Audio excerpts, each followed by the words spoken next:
बिस्मिल्लाहिर्रहमानिर्रहीम। अस्सलाम वालेकुम। कैसे हैं आप सब? उम्मीद करती हूँ आप सब बिल्कुल ठीक होंगे। आज की वीडियो क्लास 8 की जनरल साइंस की बुक पर है और आज की वीडियो में मैं आपके साथ unit number 3 variation, heredity and cell division, इसका जो लास्ट टॉपिक है उसकी रीडिंग आज आपके साथ शेयर करूंगी और उस टॉपिक का नाम है मियोसिस। मियोसिस को आज हम डीपली डिस्कस करेंगे। कल हमने माइटोसिस और सेल डिवीजन के मुतालिक थोड़ी सी मालूमात हासिल की थी, जिसकी वजह से आप लोगों को मियोसिस समझने में अब आसानी होगी। तो आप सब बच्चे पेज नंबर 42 को ओपन कर लें। Meiosis. Meiosis take place to produce reproductive cells called gametes, that is eggs and sperm. वो कह रहे हैं मियोसिस जो है वो अमल इस वजह से होता है ताकि जो ऐसे सेल जो कि टूटने के लिए तैयार हैं, रिप्रोडक्टिव सेल ऐसे सेल्स होते हैं जो कि डिवीजन के लिए तैयार होते हैं। तो रिप्रोडक्टिव सेल्स को बनाने के लिए मियोसिस जो है वो हेल्प आउट करता है और इन रिप्रोडक्टिव सेल्स को क्या कहा जाता है? गैमीट्स कहा जाता है। गैमीट्स के आगे दो हिस्से हैं जिनका एक का नाम एग्स है और दूसरे का नाम स्पर्म्स है। For sexually reproducing organism zygote is formed by the fusion of a sperm with the egg. अब क्या होता है, अगर जब ये रिप्रोडक्टिव सेल जाइगोट की शक्ल इख्तियार कर जाता है तो जाइगोट की शक्ल इख्तियार करने के लिए क्या चीज़ ज़रूरी है कि स्पर्म जो है वो एग्स के साथ अटैच हो जाए, उनके साथ मिल जाएं। जब वो दोनों मिल जाते हैं तो उसके रिजल्ट में जाइगोट बनता है। This means eggs and sperms must have half number of chromosomes as the normal body cell.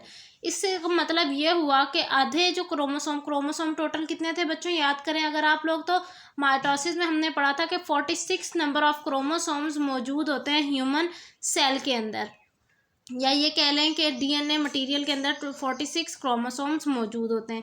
तो हाफ क्रोमोसोम्स जो हैं वो हमें मिलते हैं एग से और हाफ मिलते हैं स्पर्म से। अब स्पर्म के पास 23 क्रोमोसोम है और एग्स के पास भी 23 क्रोमोसोम है। जब ये दोनों मिलते हैं एक जाइगोट बनता है, यानी एक नया ऑर्गेनिज्म बनता है। तो उस टाइम क्या होता है कि फिर हमारे पास टोटल नंबर ऑफ क्रोमोसोम 46 हो जाते हैं। Meiosis is the reproduction division which reduce number of chromosome to half in gametes।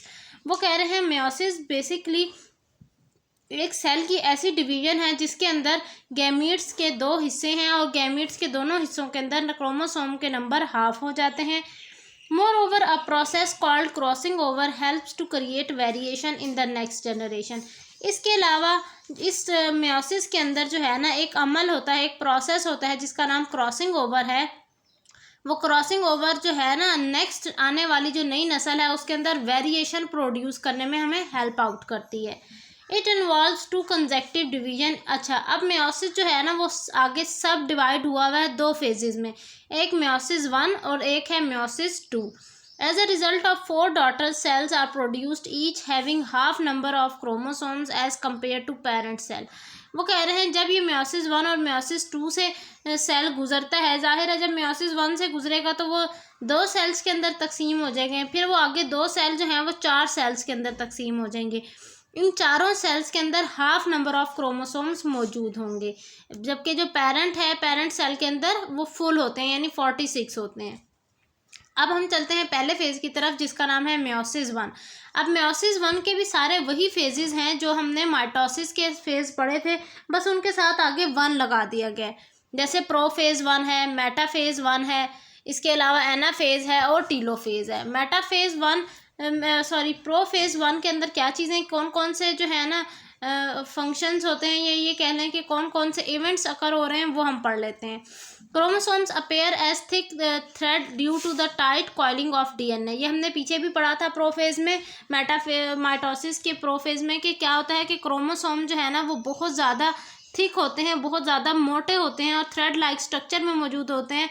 और डीएनए क्या करता है कि इनको जो है ना आपस में टाइटली कॉइल कर देता है। As there are 2 chromosomes of each type. जैसे कि हमें ये पता है कि एक जो क्रोमोसोम है वो मेल से आया और एक फीमेल से आया, तो इसीलिए ये 2 किस्म के क्रोमोसोम्स उस टाइम पर सेल के अंदर मौजूद होते हैं। Identical chromosome pair with each other. जो सेम क्रोमोसोम्स हैं वो एक दूसरे के साथ चिपक जाते हैं जाकर, और जो मुख्तलिफ हैं वो दूसरी साइड पर। These chromosome exchange segment. उसके बाद क्या होता है, पहले तो ये देखिए यहाँ पर आप देख सकते हैं, ये देखें ब्लू ब्लू साथ साथ है। फिर उसके बाद अचानक से क्या होता है कि इनके दरमियान में एक अमल आता है जिसको हम क्रॉसिंग ओवर, हमने पीछे भी डिस्कस किया, वो क्रॉसिंग ओवर का अमल होता है। क्रॉसिंग ओवर में क्या होता है कि बेसिकली ये जो इसका ऊपर वाला एक ब्लू कलर है ना, ये इसके साथ चेंज हो जाता है, यानी यहाँ पर ये पिंक वाला आ जाता है और इधर ब्लू वाला आ जाता है। क्रोमोसोम्स जो है ना वो अपने ऊपर वाले स्टैंड्स चेंज कर लेते हैं। अगला स्टेप है मेयोसिस के बाद, प्रोफेज 1 के बाद है metaphase 1। Pair of chromosome arrange themselves in the centre of cell. अब क्या होगा, जो क्रोमोसोम्स हैं जिनमें क्रॉसिंग ओवर का अमल हो चुका है वो सेंटर में आकर अलाइन हो जाएंगे, सेंटर में आकर सेटल हो जाएंगे। एनाफेज 1 के अंदर क्या होगा, paired chromosome separate and move to opposite pole, each pole receive one member of all chromosomal pair, that is half chromosome compare to parental cells. Anaphase में क्या हो रहा है, अब देखिए यहाँ पर एनाफेज में क्या होगा, ये सेंटर से कट हो जाएंगे, कट होकर सेपरेट ऑपोजिट पोल्स पर चले जाते हैं। ये देखिए क्रोमोसोम अलग अलग पोल्स पर चले गए जिनमें वो हो चुका था, क्रॉसिंग ओवर का अमल हो चुका था। और जो क्रोमोसोम्स हैं ये अभी हाफ हो गए, यानी 23 इस तरफ आ गए और 23 इस तरफ आ गए, जबकि जो पेरेंट सेल था उसमें तो 46 थे। अब आता है next phase, telophase. Nuclear membrane is formed around the chromosome at each pole, thus two daughter cell with half chromosomes are formed, each of which divide again by meiosis 2।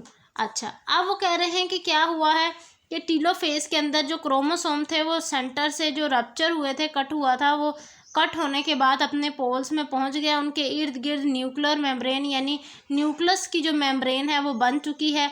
अब क्या होना शुरू हो जाएगा, जो सेल की आउटर बाउंड्री है वो रप्चर होना शुरू हो जाएगी, उसमें आहिस्ता आहिस्ता से ये फटना शुरू हो जाएगी, इस शेप में आना शुरू हो जाएगी ये, ताकि ये अलग अलग हाफ डिवाइड हो सकें और डिवाइड होकर ये दो डॉटर सेल के अंदर कन्वर्ट हो जाएंगे।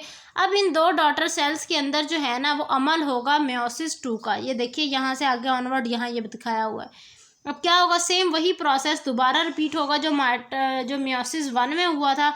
यहाँ आप देख सकते हैं कि सबसे पहले वो क्रॉसिंग ओवर हुए जो डॉटर सेल थे वो दिखाए हुए हैं।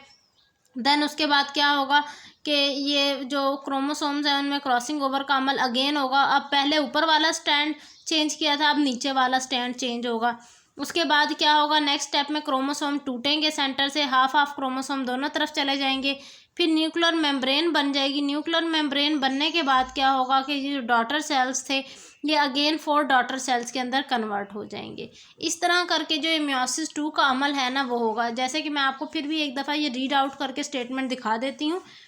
2 daughter cells formed after meiosis 1 divide again. The process of meiosis 2 is just like mitosis. देखिए लिखा हुआ भी है कि बिल्कुल ऐसा है जैसे माइटोसिस में हुआ था ना, इसी तरह meiosis 2 में भी होगा।